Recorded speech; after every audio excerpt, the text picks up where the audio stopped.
There are many faces around, but little sincerity, much interest, but little real connection. Why? How can a person who inspires admiration in everyone feel so lonely? This is not just a strangeness, it's a real paradox. Beauty, which should be a bridge to love, often becomes a wall. The video you are watching will not give you superficial answers. Outwardly, she may seem confident, even unapproachable, but inside she experiences a longing for sincerity. When everyone wants to possess you, but no one wants to understand, it's painful. She hears words of love, but feels no connection, sees many faces, but none look deep inside. Such attention seems deceptively warm, but in reality, it alienates. Such loneliness is not a consequence of high standards or coldness. It is the loneliness of a woman who has too many admirers, but too few real allies. Everyone wants to be near her image, but not her vulnerability, not her dreams, not her real essence. She has to wear a mask, not because she wants to, but because without it, people get lost, not knowing how to be with her. And in this constant role of the ideal, she forgets that she can just be herself. But there is another, far more painful facet of this paradox. Society not only admires beauty, it judges it. And here we approach the next layer: judgment and stereotypes of society. Society not only exalts beauty, it quickly labels it. If a beautiful woman is alone, they begin to look for flaws in her.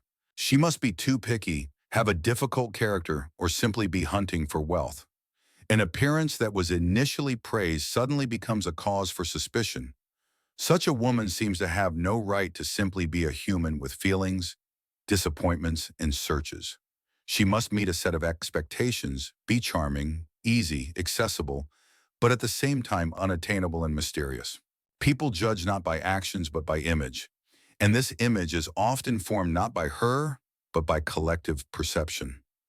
Behind the mask of confidence may be a woman who has been taught since youth that the main thing is to be liked, not to be herself. Therefore, she may be afraid to show weakness, sincerity, simplicity, fearing that she will be condemned for not meeting stereotypes. Stereotypes become walls behind which she hides, sometimes to protect herself, sometimes because society leaves no choice. Even if she seeks depth and sincerity, her aspirations seem to people like pretense. This is especially unfair. The desire for true love is interpreted as a whim. Beauty becomes not a gift, but a limitation. Jung taught that until we realize what images live inside us, we will perceive others not as people, but as symbols. A beautiful woman becomes a symbol, not a personality, and this leads to disappointments.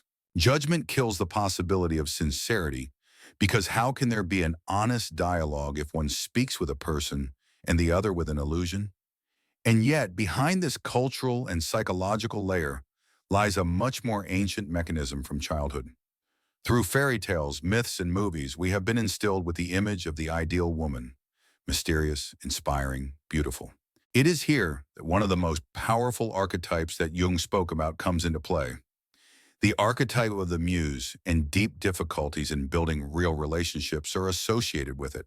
The archetype of the muse is the image of a woman as a source of inspiration, an ideal, an almost divine being elevated above everyday life. It seems beautiful, but it is in it that one of the main traps lies. A muse does not need love. She exists to inspire, to be an object of admiration and secret worship. And when this archetype is projected onto a beautiful woman, she loses her humanity in the eyes of others. She ceases to be perceived as a person with emotions, fears, desires, and vulnerability. Men enchanted by the image begin to behave as if something ephemeral and unattainable is next to them. They are afraid to be themselves because they believe that they do not measure up to the level of the muse. The woman in turn feels that she is expected to conform to some ideal role. She becomes an actress in someone else's play in which she did not choose the script. Any attempt to show her earthly essence is perceived as a disappointment to others. This leads to an internal conflict. If I am myself, will I be unloved, or vice versa? Do they love not me, but an image that does not actually exist?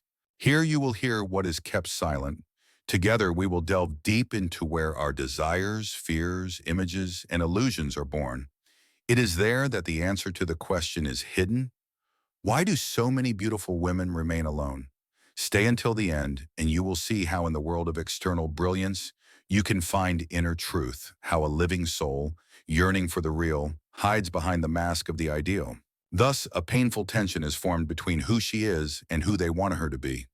She may begin to distance herself so as not to destroy the illusion, or she may try to conform, losing herself step by step. Such an idealized perception dooms a woman to emotional loneliness. Relationships with her begin not with acceptance, but with expectations, not with dialogue, but with projection.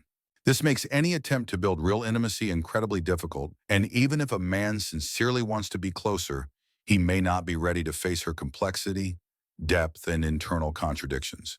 And here, another important aspect, which is rarely spoken aloud, comes to the surface. The archetype of the muse is a mechanism not only of idealization, but also of one's own insecurity in men. That is why the next barrier becomes male emotional distance. When a man encounters a truly beautiful woman, a whole whirlwind of internal doubts can instantly activate in him. He has not yet uttered a word, but the thought is already sounding in his head. She is not for me. This feeling of unworthiness, low self-esteem, or fear of being rejected pushes him to create distance. He begins to act either with excessive pomposity, playing the role of the worthy, or, conversely, withdraws and fades into the shadows. In both cases, he loses contact with reality, with the woman standing before him. In his mind, she turns into something unattainable, almost mythical. Instead of getting to know her, he ascribes to her qualities that she may not have. This idealization paralyzes because how can you be yourself in front of someone who seems too good? Instead of dialogue and internal monologue, instead of sincerity, a game, the woman becomes not a goal for intimacy, but a refutation of his own value. Such behavior destroys the possibility of a real connection even before it begins. He is afraid to be vulnerable because he thinks that she will not appreciate his weaknesses or may not even understand them at all. Therefore, he prefers to keep his distance where it is safer. His heart wants intimacy, but his mind says, it's not worth trying. And so before her stands a man who is silent, withdraws, or behaves too demonstratively. She feels cold, although she has done nothing to push him away. This distance becomes not a barrier from her, but a protection from his own insecurity. And it is at this moment that one of the most destructive scenarios is formed. Both feel interest, but neither dares to take a step towards each other. The man is afraid of being rejected.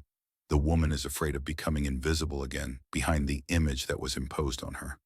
But the man is not the only one. It is they who become the topic of the next reflection on women's internal projections and doubts. From childhood, society instills in beautiful girls one simple thought. Your value is in your appearance. They are smiled at more often. They are praised for their angelic face. And gradually the conviction is formed that to be loved, you need to be beautiful. It seems like nothing terrible, but this attitude deeply penetrates the psyche and begins to control behavior. A woman may grow up with an inner fear that no one will truly love her if she loses her attractiveness or shows her vulnerability. Over time, such women begin to unconsciously filter the behavior of others. He is courting me because I am beautiful, and if I were not, he would not approach. This creates anxiety and distrust. Even when the attention is sincere, it is perceived as superficial. A woman may begin to defend herself, not giving people the opportunity to get closer, because if they still do not want to know who she is inside, why open her soul? Sometimes she even chooses partners who confirm her internal fears, those who really do not see her as a personality, but only as beauty. To understand why this happens, we need to understand the mechanisms of our perception. Here, a key idea of Jung, archetypes, and projections will help us. Carl Jung argued that our perception of each other is rarely pure. We do not simply see a person, we see a reflection of our inner images, fears, and expectations. These unconscious images are called archetypes, and they influence how we perceive people even before we truly know them. It's like a self-fulfilling prophecy. I don't believe that they will love me for my soul, and therefore I attract those who are not going to do it. Such a cycle can last for years, and the more often it is repeated, the higher the inner wall rises. A woman believes less and less in true love, feels more and more like a role, not herself. And with each new disappointment, she becomes convinced that you cannot trust. Jung called this part of the psyche the shadow, everything that we reject or are afraid to admit in ourselves. And until this shadow is illuminated by consciousness, it will control our relationships. A woman will continue to push away sincerity, even if she herself yearns for it. But there is a way out. It begins with one important step: awareness. It is awareness that becomes the force that helps to break the chain of projections and begin to see the world differently.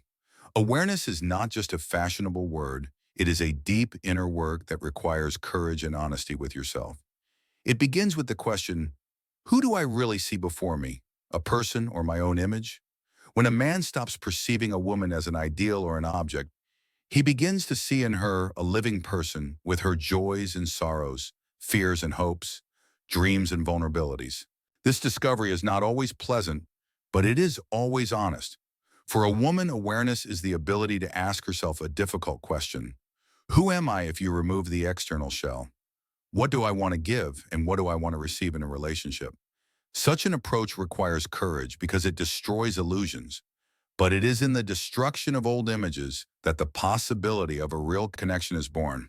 When a person realizes their projections, they stop imposing unrealistic expectations on another. Then there is room for acceptance. Jung said that the most difficult journey is the journey inward, but it is it that leads to genuine transformation. Without self-knowledge, it is impossible to build mature, deep relationships. We will repeat the same scenario over and over again. Idealization, disappointment, departure. Only awareness can interrupt this circle. It returns us to a reality in which people can be imperfect but real, where love is not admiration for an image, but acceptance of the essence. The path to such relationships may not be easy. Sometimes it requires solitude, reflection, and inner silence. But it is in this state that a person meets themselves and with the truth. And when illusions begin to crumble, a chance for real freedom appears. It is then that the exit from the cycle begins, a path that can change everything. When a person begins to recognize that their perception of another person is based not on reality, but on projections, an internal shift occurs. This is a painful but necessary process. Disappointment in the illusion frees up space for truth. A beautiful woman who realizes that she is not obliged to conform to someone else's fantasies takes the first step to a genuine life. She no longer strives to be ideal. She strives to be herself, and in this is her strength. She ceases to agree to superficial relationships.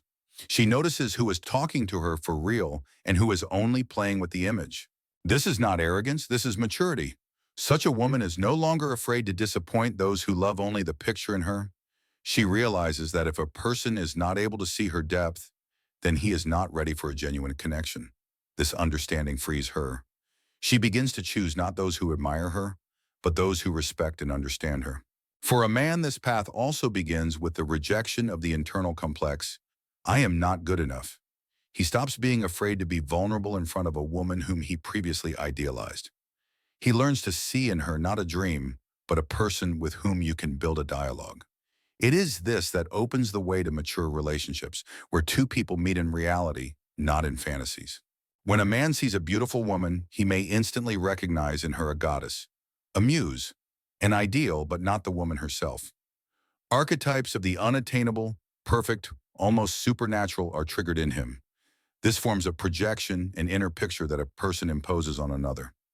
Such a projection can be inspiring, but more often it distorts reality. But this inner freedom is not the end, but the beginning. It leads to a new stage of life filled with meaning, but often associated with loneliness. Loneliness, which was previously perceived as punishment, now becomes part of the path because it is in it that real growth begins. When a person refuses to play in illusions and chooses the path of awareness, loneliness often becomes his companion. This is not the loneliness that evokes pity. It is the silence in which real hearing of oneself begins, without external noise and constant expectations of others. Space appears for deep reflections.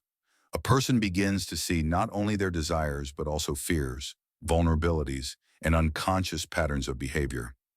He asks himself questions to which there was no time or courage to seek answers before. For a woman, especially one who is used to being idealized, this loneliness can become a real liberation. For the first time, she can be herself, not an object of admiration, not an object of desire, but simply a living, feeling person. She begins to recognize which relationships were an illusion and which were an attempt to control her through the image. And in this process, she finds support in herself. Her inner world becomes stronger, more holistic.